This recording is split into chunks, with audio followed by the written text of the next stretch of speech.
Yo, what is up? And welcome to Reclaiming Monday. Look, this channel is for you if you've ever worked with a tough boss, work in a challenging industry, are thinking about a career switch, or just need some help navigating through that work week. I am here for you. I'm so excited to have you here. In this first episode, I'm actually the one that's going to get interviewed, and we're going to talk about my book called Work Hurt. But throughout this channel, what we're going to do is we're going to interview some experts and get some tips and tricks on how we can navigate this thing called life. All right. I'm so excited to get into this first episode. But before we do, I want to thank CardLink, our season 1 sponsor, who is in the beta phase right now, but I can't wait to tell you guys more about because I think it's going to take your networking game and make it 10x. Thank you again for stopping by Reclaiming Monday, and I hope you enjoy the video. Rolling. People need to know how to lead. They need to know how to manage. They need to know the difference between the two, and they need to know why it's important. Like Yeah. they're literally, at best, you're wrecking somebody's day, right? If you have like clunky processes, or you don't have structure, you don't have goals, or you're not compensating people right, like at best you are ruining somebody's day or shift, right? At Yeah. worst, like what are you doing? You're messing up Yeah. somebody's life. We reclaim, we take back, no slow down, no laid back, new day, new way, yeah, we stay on track, reclaim Monday. Welcome to Now Mia. watch Thank you this so much for joining us on the podcast today. We are so excited to have you here. So for everyone listening, we've got Tamia on the line. We're going to be diving into an amazing book that she wrote called Work Hurt. Tamia is author, entrepreneur, and she is on a mission to change the way that we think about work. Once again, thank you so much for your time. Excited to have you here. I'm so excited to be here. This is just working so hard throughout my career, and to be able to reach the point where I can finally write down my story and just turn that corner and start to help everybody else in their journey. It's an amazing thing. So thank you so much for having me, Taylor. Yeah, my pleasure. My pleasure. Everything we do here at Focus Funnels is rooted in this core idea that we want to serve. And yes, we're a business, right? But when we serve right, you get compensated for that. Like when you help people on their journey, like everyone wins, right? And there has to be that value exchange that happens. So, I really want to hear about Work Hurt. Why don't you give us an idea of like a little of your background, what inspired the book, what you cover in the book? Dive in for us. Absolutely. I'm a Michigan girl, born and raised. I grew up, I'm the youngest, so I always loved food, and I was always a taste tester, right? But when I got older, I was like, I can make a career out of this. I loved it. It was, everybody always says to do what you love and you'll never work a day in your life. And I bought that lie, like line, hook, and sinker. And so I worked harder than I've ever worked in my entire life. And this is coming from somebody that played sports growing up, that ran for Yeah. office, that stayed busy. Like I worked my tail off, and I looked at my bank account and I was like, something is not right.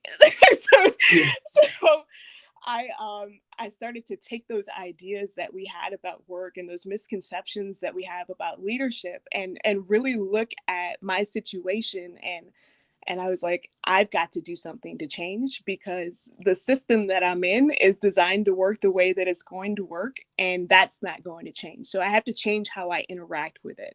And when I talk about like what specifically made me write this book, it was Yeah. one specific manager that I had. I know we all have that manager that like makes you rethink everything that you are doing. And for me, this specific individual, gosh, it was just such a fractured relationship, and Yeah. where you talk about serving, right? I grew up in the church, and I Yeah. always try to do my best, like Yeah. young Black woman in the industry, I have to be good, right? And Right. just coming up against that, and just trying to understand why somebody that I was on the same team with, and again, Right. playing sports was like trying to hurt me. Like I'm Yeah. like everything that I'm doing is literally making you money. Like, why are you coming after me like this? Yeah. And it made me start to write things down and rethink everything about Oh, work, about leadership, about management, and and it changed the yeah. trajectory of my life. So Wow. Okay. And just for the listeners, what industry were you in at that point? I've always been a chef, right? So I've always Okay. been circa the food industry, and anybody that has worked in the food industry knows how tough and how taxing that can be, both Yeah. mentally, physically, emotionally. It's demanding. So um, yeah, I've learned a lot about myself. I've learned a lot about dealing with other people and working in this industry. Wow. Yeah. That is such, I mean, one of the things that I think is so crazy is like one of the things that people value the most, like, which is great food, right? I mean, that most people like really hold that. Like nothing makes you feel better than a good meal with some friends or family. Like it's really Absolutely. something that ties us together, right? It's like breaking bread together is there's you form these really interesting bonds. So, without going down that rat hole too much, like as you were a chef, like as you were going through like kind of this toxic work environment, what do you think are one or the two factors or like things that impacted that made it so toxic that you address in the book? Maybe talk a little bit about that. Yeah, absolutely. So, the first chapter in my book is called Out of Touch. And, you can read all of the leadership stuff, you can study all of it, but if you don't have a connection with your team or with yourself, you're going nowhere, right? You might get results, but they are frustratingly hard to get, Yeah, right? And no one wants to work for you, and no one can understand why there's turnover, and no one can understand why everything takes twice as long to get things done, and it's because you don't have that buy-in or a connection with your team. And so right. that's one of the things that is top on my list. Like it's always something that I've tried to be good at when in working with other people, is just building that rapport and connection, because we're going to war together, right? Like we are over here butchering steaks, we're dealing with customers, we're doing all these things in a team environment. But if Yeah, at the end of the day you and I can't talk on the same level, if we can't respect each other, if you can't call me the right name, right? Which is like that's huge. Like I'm making you yeah, millions of dollars, and you can't call me the right name. So that's something that I talk about in the book as well. My pen name is Tamika, and it's Tamika McLean, or yeah. McLean, sorry, which is a play off of my name, right? Because I had managers call me Tamika for years, and I had like my logins would be like McLean or like McLean, or just something spelled wrong, and it was just a reminder of every day, like maybe I'm not as important in this work environment as I thought I was, right? Because Yeah. my name doesn't matter, right? So, I mean, long answer to to a simple question, but that's definitely one of the things that is big for me personally, and it is also a theme throughout the book. Okay. I love that. One of the things that I've found, I've been managing people for since we started Focus Funnels, which is about 6 years ago. My partner and I we started out really small and we've been growing and we're actually growing incredibly fast right now. Like we just hired 3 new people in the last month. And Yay. we have another, yeah, it's awesome. Like we're so pumped. But like my partner and I, we've had to grow as Absolutely. leaders and it's challenging. Like there's things that people say stuff for like, oh, I didn't even think about that. Like there's definitely blind spots that everyone Yeah, has, but I think one of the things that people are flexible and forgiving if you're kind and at their level and creating a safe space. And absolutely. it sounds like one of the core principles that you talked about, this whole out of touch, is like you didn't feel safe, you weren't Yeah. appreciated, like no one saw what you were doing, you weren't feeling heard, right? Yeah. And like there's no grace in there. Yeah. I So it's mean, like how can you feel supported or feel like you're part of a team when you don't even feel seen? how can I do my best work, right? It's You can't. I mean, there's a difference. You talked about blind spots, right? There's a Yeah, difference between blind spots and being willfully blind, right? And I love that. and and it's so huge. I think, in the past couple of years, like leaders and companies have had the opportunity to really look at the way that they do business and how they connect with people. And some of them changed, and some of them, I play basketball, right? Some of Yeah. them put up Yeah. the pump fake, right? Yeah. And you can see like all this movement in the workforce, right? All this movement with, you know, people leaving different industries and switching and you know, reskilling and going Yeah. out and doing, they're not doing that for nothing, right? It's because For the sure. willfully blind are leading, right? You know, there's nothing wrong with a blind spot as long as you have a good team and you're willing to grow and people see that and they see that you care. So Yeah. Yeah. Okay. So amazing. So the first like biggest challenge you saw is that people were completely out of touch. Like leaders didn't have what do you think was the second or third thing you saw that you're like, man, this is a like a core issue? oh God, it was, for me, it's the difference between leadership and management, Okay. right? Yeah, talk It's about like, that. so people think just because you're in a position of leadership that you're a leader. And I thought that too, right? Like I Yeah. grew up, I had the best mentors, coaches, and leaders and teachers in my path. And I'm like, everybody's going to be this good. Like, life is going well. Like, look how they're investing in me. Like, they love me. They do. Like, I still Yeah. talk to my teachers today. I still talk to a lot of my coworkers. But then Incredible. you get into the workforce and you're dealing with insecurity. You're dealing Yeah. with that people that have never had that kind of relationship with someone where they've had to mentor them or be a part of Yeah. a team. And I'm like, these were prerequisites for me because I went to school for this. And Yeah. now I'm working for somebody who has zero concept of the difference between leadership and management and setting goals. And it just, you go into the workforce after being in like one of those structured environments where they're like, here are the goals, here's your support system, here's everything that you need, right? Yeah. And to, here's some duct tape and a band-aid and we're giving you absolutely zero instruction, and then once you figure out how to work this, we're going to change the rules, right? And so, so I mean, it teaches you so much about yourself to be put in that environment. So Yeah. I'm not mad at them, right? It's just the situation, that's what it was, and it taught me a lot, and it made me Right. very resourceful, and it made me thankful for the experience, and it just made me cognizant of the fact that not everybody gets the training, not everybody gets the mentorship, not everybody goes to work in a great safe space. And so that just became my beating heart mission. Like it's got to change. People need to know how to lead, they need to know how to manage, they need to know the difference between the two, and they need to know why it's important. Like Yeah. they're literally you know, at best you're wrecking somebody's day, right? If you have like, you know, clunky processes, or you don't have structure, you don't have goals, or you're not compensating people right, like at best you are ruining somebody's day or shift, right?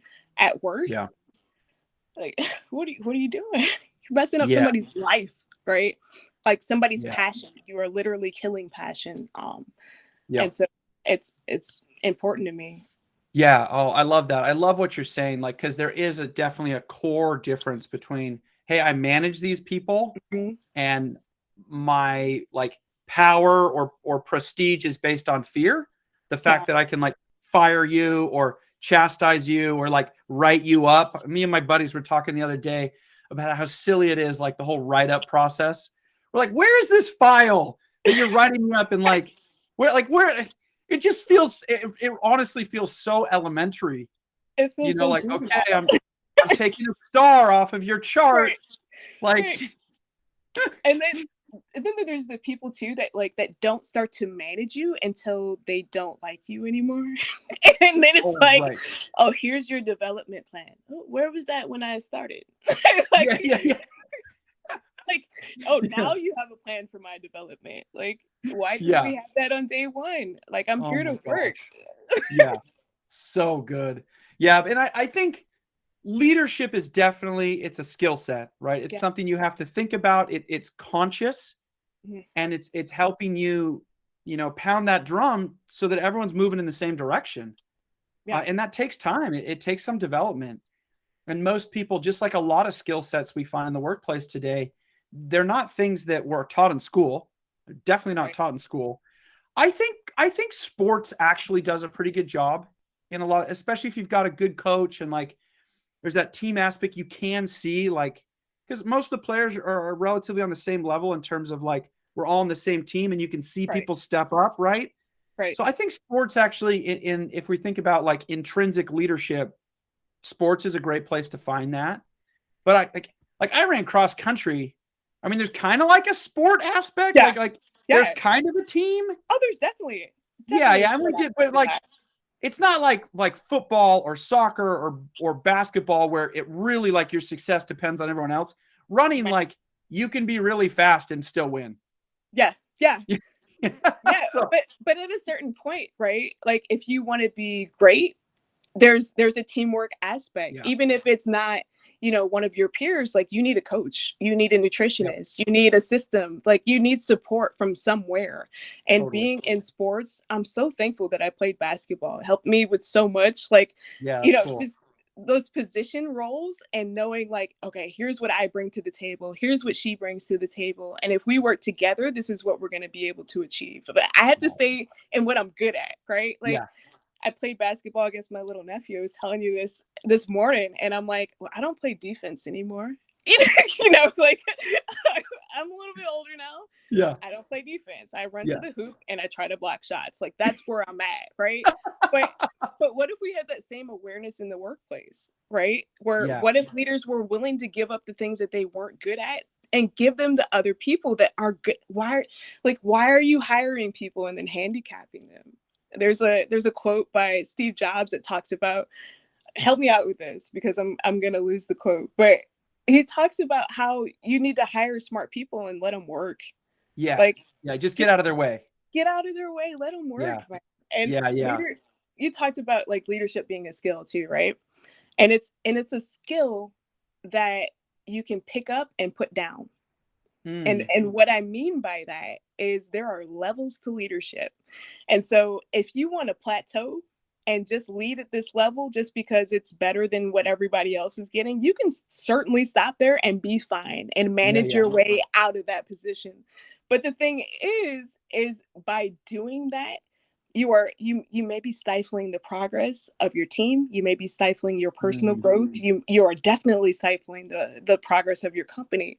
And so leadership is hard, and right. that's why nobody studies it. That's why Yeah, nobody does it. Management, people think management is hard. Management is easy. And right. that's why when they come on the job, they'll say, I'll teach you what you need to know because here is what we need from you. However, leadership is messy. It is hard. It takes self-reflection. It takes time to think. It takes time to process. I can manage in my sleep. Right. Yeah, yeah. I love it. I think that it's such a core differentiation. I think one of the core tenets of leadership, like especially based on what you've talked about, there's almost has to be this humility Mm, and this self-awareness of a leader. Like let me yeah. share a quick little story from our business. We're scaling really fast right now, and so typically I've been in charge of all of our revenue activities. Which is great. I love Yeah. selling. I think I'm pretty good at it, but I started hiring some more salespeople onto our thing, and we've got now a setter that's like a business development rep, and now we have a closer that's like, these guys are 10x better than me. Like they are so much better than me at Right. their job. And like it's also been a little bit scary from me, right? Mhm. From a leader, I'm like, oh my gosh, like these guys are way better than me. So there's almost like this. So I've got two things. I can either try to maintain like my alpha state and I Mhm. can make them feel bad because I don't know the answers, right? That's option one. Like I can maintain the alpha and like be like, I'm the guy, dude. I know all the answers and like try to bang my drum. Or I can take the a little bit of humility and say, you know what? I'm here to enable you. Like, let's brainstorm, let's figure this out. But let me, like, you're better than me. Let me like give you some headwind. Like, go and just like build. And I've tried to take the humility route and like almost step out of the way and just let them go. And that has proved to be like they're producing 10x what I would be able to produce on my own. Right. So which one is harder? Which So is it harder to get out of the way and to let them run, or is it harder to keep doing what you're doing and be alpha and be macho? Which one is harder? Yeah, that's a really good question. So it would be harder if I tried to be the alpha, Mm. right? Because that hurts everybody. Mm-hmm. Hurts my team, it hurts me, and our growth is capped, right? So that's the hard, but to get to that point, you have to go through the hard work, like which you talked about, which was the self-reflection and the self-awareness to say, you know what, I'm not as great as I really think I am, Yeah. and in fact, you're better at this than me. And like that takes some humility and some self-awareness. Going back to your first principle, where leaders are just totally out of touch, right? Yeah. So I love that you touched on those things. I've definitely been going through that over the last couple months, and like it's been some eye-opening moments for me where I'm like, geez, like you're really good at this. And I could take that as threatening, or I could be like, I am so lucky that these guys are on my team and chose to work for me and work for our company because we're building an amazing vision. It's Right? so like when you come back to it, it's just it's also like basic, right? It's fight or flight. It's Yeah, yeah, yeah. right. It's So like, true. am I going to let my insecurities stop me from where we need to go? And honestly, that's the easier path, right? Because you don't have to challenge yourself. Exactly. Anytime that you have to break your own patterns and challenge yourself, that is hard. Hard. And one of the things that the quotes that I keep that I'm going to give to like my little niece and nephews is, Yeah. the world will demand much more emotional intelligence out of you than it will intellectual intelligence. I And love that. so if you as a leader can tap into your emotional intelligence, oh my God, like Yeah. if you've got the heart and the mind, there's no telling where you can go. But a lot of people stop with just the mind, right? And then they just Right. get into a loop because it's comfortable, and they Yeah. plateau and they don't see it. And then what happens is your competition comes and they overtake you. Yeah. Yeah. No, it's so true. And I've seen that happen so many times. Like, and we're seeing that happen right now, just Mm. in industry. So many things are being disrupted and moved and shifted, and stuff that was profitable in the past isn't anymore. And like Right. we're watching in real time brands that are innovating and brands that aren't. And you can see that difference.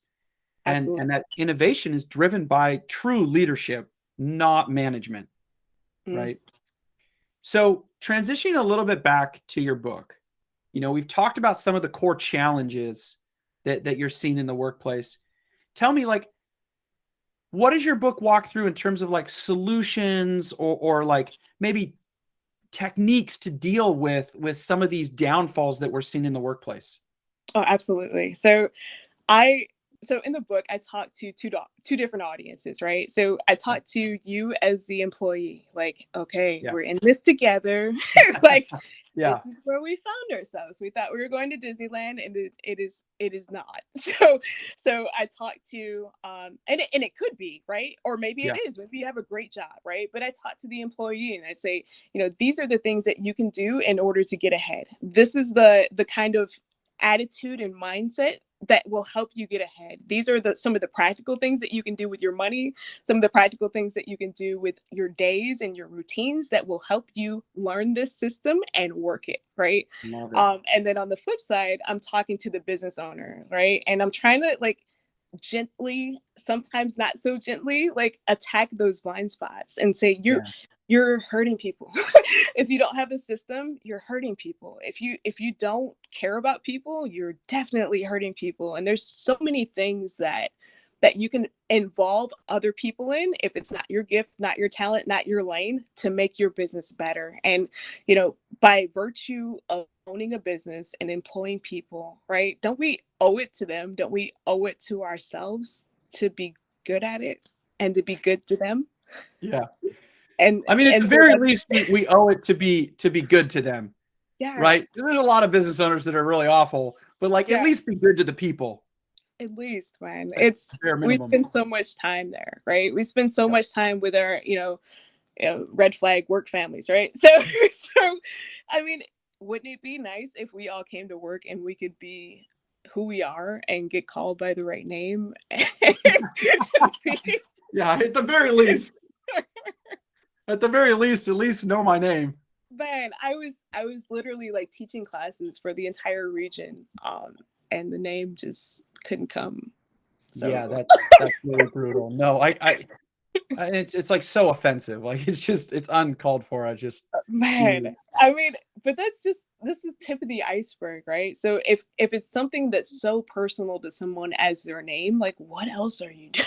Yeah, exactly. No, it's just like, yeah, I think you nailed that right on the head. So as a leader, what are one or two pieces of advice? We have a lot of entrepreneurs, founders, business owners that listen to this podcast, that are engaged. Like, as a leader, what do you think are one or two of the tips that you address in your book that you could share here? Okay. All right. So as a business leader, right, I talk about how important it is to compensate your employees. Um, you know, one of Interesting. my chapters is called "This is not financial advice." That's just like the running joke on YouTube with all these financial channels. But it's so important to not let compensation be an afterthought, right? Because this is how people are really going to live based off the Yeah. compensation that you're able to provide, and the job that that you're providing. So compensation is huge. And then for me as well, it just comes down to being able to recognize the traits in your teams Mm, of good leaders and bad leaders, because as an owner, as a business owner, everything that they do falls back and represents you. So if you have bad management, bad leaders in your ranks, you need to be able to find them and rehabilitate them or get them out of your business, because when you're not there, yeah. that's who's there. And it's so important to train your leaders up in the right way so that they produce the results that you want, in working with people and in working in the business. So definitely compensation, and definitely just that management leadership training piece. And if you look throughout the book, there are different nuggets that you can pick up too, so that you can Yeah. identify the people that don't need to be there. Yeah. I love that. I think you make a really good point, right? Is that leadership layer in the middle represents the owner, and then it represents like the culture. We Mm, talk a lot about company culture today in this age. Like, that's almost become as important as the product or the service that you're providing, which I absolutely. think is a good thing. I think that's a good progression, right? Because we do spend so much of our time working in these different companies in these different roles. And if you don't feel safe and you don't feel recognized and you're not getting compensated for it, like, that's a problem. Man, that's a huge problem, right? It's a And big then problem. you expect the employee experience to exceed, you know, I mean, you expect your guests to have a better experience than what you're giving your employee. How does that work? I mean, Yeah. how does that work? You're giving a transactional relationship and experience to an employee, and you want them to have on demand transformational relationships with your customers and with you, right? Like Right. how in what world does that work? It doesn't. Yeah. And Yeah. there's this quote that says that culture eats strategy for breakfast. And the thing is like, I mean, is everybody skipping breakfast now? Like what? Like the thing, Yeah.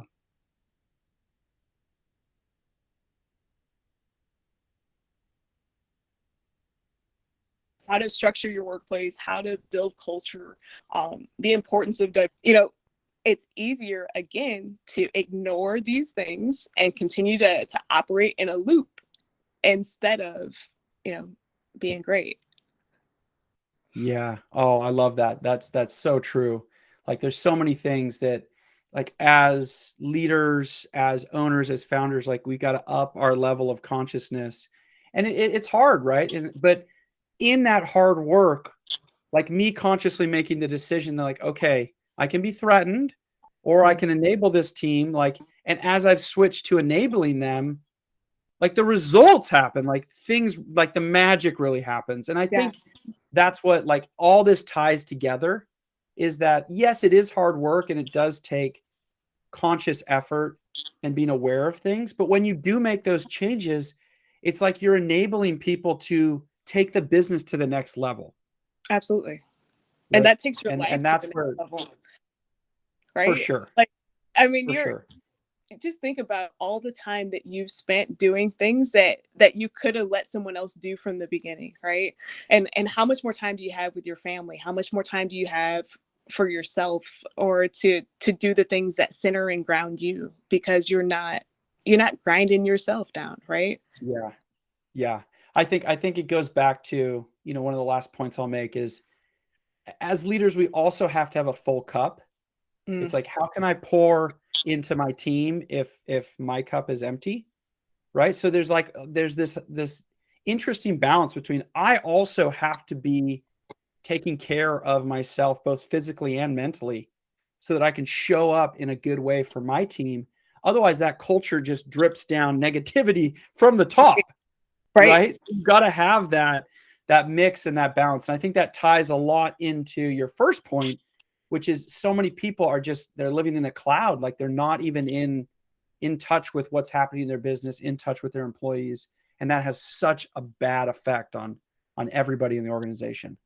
Man, entire industries, right? And you see it in my industry now, and just remember, like, looking at all the now hiring signs, and I'm like, that's gonna be up there forever. Like, because you didn't take the opportunity to change, or to look Yeah. introspectively. You didn't do it. So, like, when is the best next time to take a look at your business, take a look at yourself, and take a look at your life? Right now.